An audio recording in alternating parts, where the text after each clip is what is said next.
tonight I'm going to do a little bit to the G8. Not really a lot, but a little bit, and a little bit of update. Now it is behind me if you can see it. But, start with a little update first.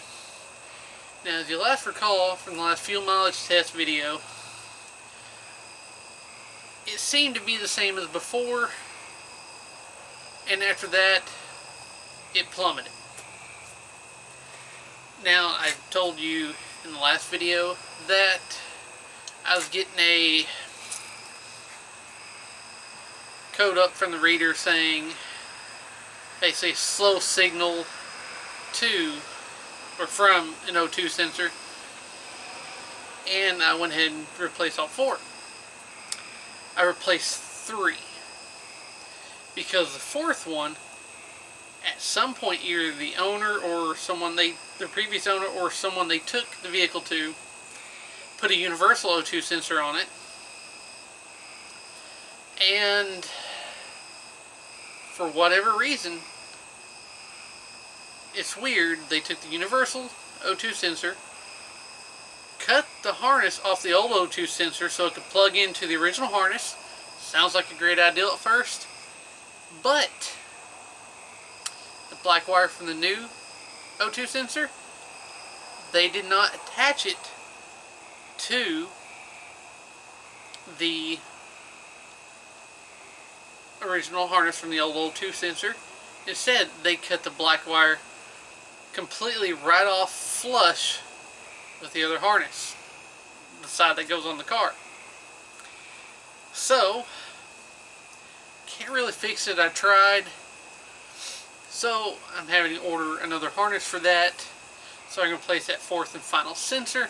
Now the O2 sensor on the universal is not too old, and it's working for now. I don't have a code for that, but shortly after that, I got an EVAP no flow code. Ended up replacing the purge valve on the intake manifold or right next to it. That went away.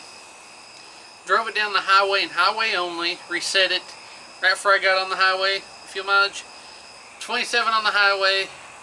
Seems okay, but I'm feeling like it should be better than that. I got a couple trips coming up, which is one reason we're doing the headlights now, is so that take these trips, see a little bit better, because these headlights, well, let's be honest, they're just regular halogens that you can buy at the parts store. I think there's 5 tiers in this brand, and this is like mid-grade. It's just not doing the job. So what we'll do is take a ride with these, see how they look, change them out, see how they look after.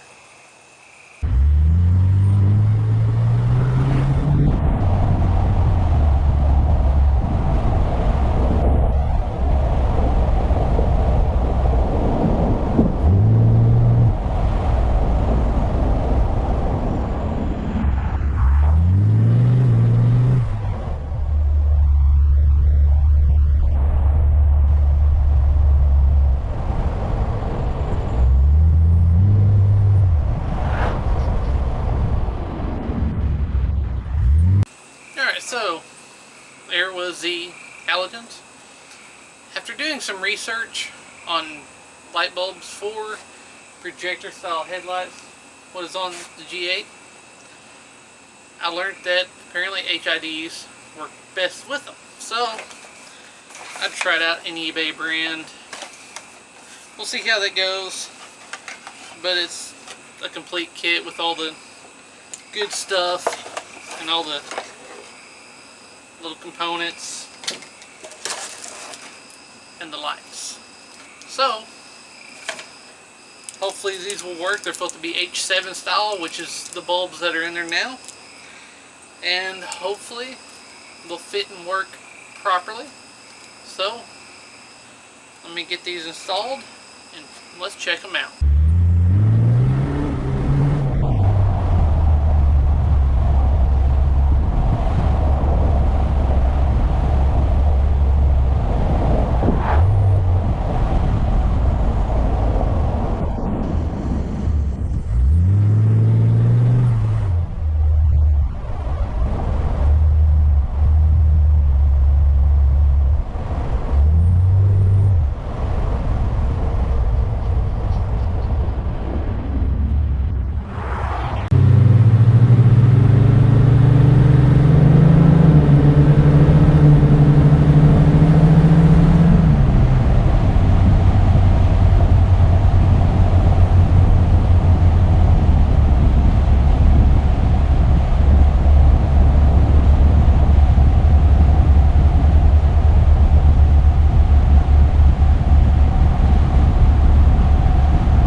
you know what? I'm actually pleasantly surprised. Now, the HID kit, it's a little ugly, has quite a bit of wiring. Don't like that at all. But for the price, it's almost the equivalent what I paid for the third tier halogens. And you know what? I'm not sure how much the camera actually picked up because I haven't looked at it yet, but I could see signs further away. The light may have went a little bit further on the road, but illuminating the street signs was a lot better. And the actual wideness of the beam was a lot better.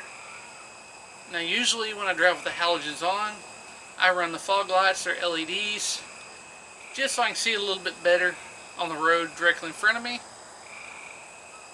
I didn't need them with these HIDs, and I actually did try to turn them on and noticed no difference, so they're actually bright enough that I don't need to run my fog lights all the time anymore. So for the price, it's way better. Now it could probably be a little bit better, but you know what? I'm happy. It works. Now the question is, how long? But not really a review of the product. This is more just upgrading the headlights, because a couple of trips I'm going on is going to be a lot of night driving, and well, sometimes, oh not sometimes, all the time, you need to be able to see everything on the road. So, well, that should do the trick. Now, I hope you all enjoyed this episode. As always, thanks for watching.